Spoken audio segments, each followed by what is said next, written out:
ওই ব্যক্তির কোরবানি আল্লাহর কাছে গ্রহণযোগ্য হবে না যে ব্যক্তির নিয়াত ঠিক নাই, যে ব্যক্তির নিয়াত পরিশুদ্ধ নাই, যে ব্যক্তির নিয়াতের মধ্যে ভেজাল আছে। কোরআনে হাকিমের মধ্যে আল্লাহ রব্বুল আলামিন নবীকে বলেন, ফাসল্লি লি রব্বিকা ওয়ানহার, আপনি আপনার রবের নামে কোরবানি করুন। সাহাবায়ে কেরাম নবীর কাছে জিজ্ঞাসা করেছেন, হে আল্লাহর রসুল, কোরবানি কাকে বলে, কোরবানি কি জিনিস? আল্লাহর রসুল বললেন, ওয়ালা সুন্নাতু আবিকুম ইব্রাহিম, এটা হলো তোমাদের জাতির পিতা ইব্রাহিম আলাইহিস সালাতু ওয়াসসালামের সুন্নাত। সাহাবায়ে কেরাম নবীকে আবারও প্রশ্ন করলেন, হে আল্লাহর রসুল, ফামালানা ফিহা ইয়া রাসূলুল্লাহ, হে আল্লাহর রসুল, আমরা যেই কোরবানি করি এই কোরবানির মাধ্যমে আমাদের কি লাভ হবে, কি ফায়দা হবে? কে প্রশ্ন করেছে? সাহাবায়ে কেরাম প্রশ্ন করেছে। কার কাছে প্রশ্ন করেছেন?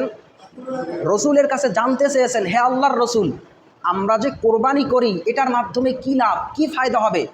তখন আল্লাহর রসুল বললেন, তোমরা যে জন্তুকে, পশুকে জবে করো, কোরবানি করো, এই প্রত্যেকটা পশমের বিনিময় আল্লাহ রব্বুল আলামিন তোমাদের আমল নামার মধ্যে এক একটা নেকি লিখে দেবে।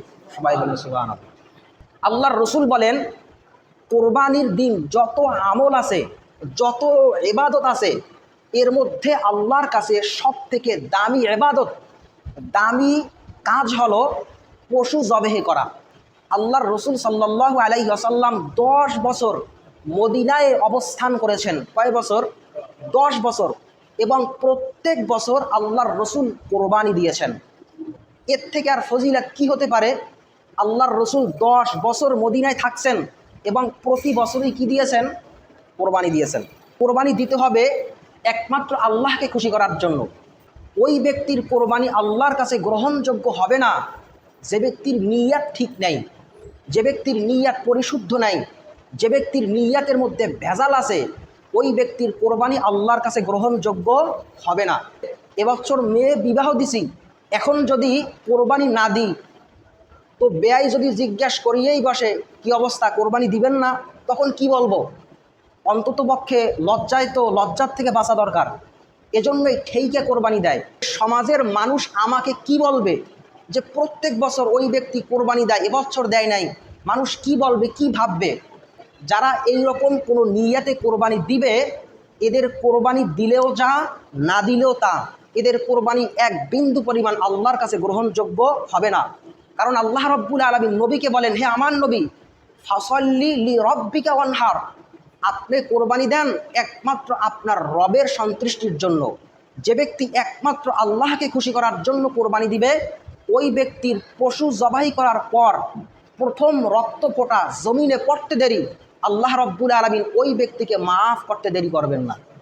যে কোরবানি আল্লাহর কাছে পৌঁছাতে হলে, গ্রহণযোগ্য করাতে হলে, 1 নাম্বার শর্ত আমাদের নিয়াতকে পরিশুদ্ধ করতে হবে।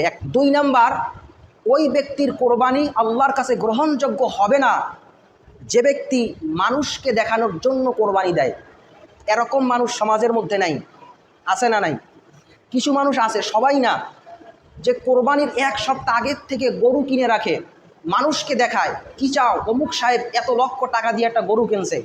এই মানুষকে দেখানোর জন্য যারা কোরবানি দেয়, এদের কোরবানি আল্লাহর কাছে গ্রহণযোগ্য হবে না। যারা মানুষকে দেখানোর জন্য কোরবানি দেয়, এটা বুঝবেন কেমনে? এইটা বোঝা যায় ওই সময় যখন গোস্ত বিতরণ করা হয়। বুঝেন নাই?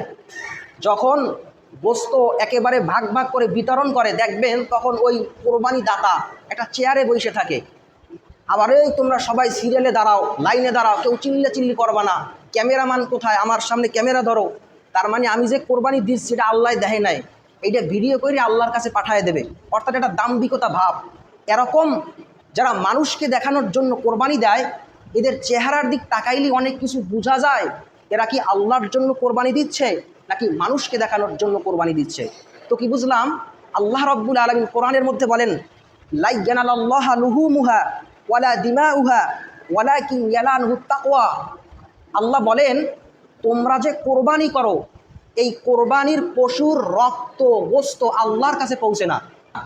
আমি আল্লাহর কাছে পৌঁছে একমাত্র তাকওয়া, তোমাদের অন্তরের অবস্থা, তোমরা কি জন্য, কি উদ্দেশ্যে, কোন নিয়াতে কোরবানি দিচ্ছ, এটাই আল্লাহ দেখ। যারা হারাম টাকা দিয়ে কোরবানি দেয় তাদের কোরবানি আল্লাহর কাছে গ্রহণযোগ্য হবে না। যারা চুরির টাকা দিয়ে, ঘুষের টাকা দিয়ে, সুদের টাকা দিয়ে কোরবানি দিবে, এদের কোরবানি আল্লাহর কাছে গ্রহণযোগ্য হবে না। যে এরকম বাটপাড়িয়ার চিকারির মাধ্যমে কোরবানি দিলে, সুদের টাকা দিয়ে, ঘুষের টাকা দিয়ে, দুর্নীতির টাকা দিয়ে, চুরির টাকা দিয়ে যদি কেউ কোরবানি দেয়, ওই কোরবানি দিলে আল্লাহর কাছে পৌঁছবে না। তো কি বুঝলাম?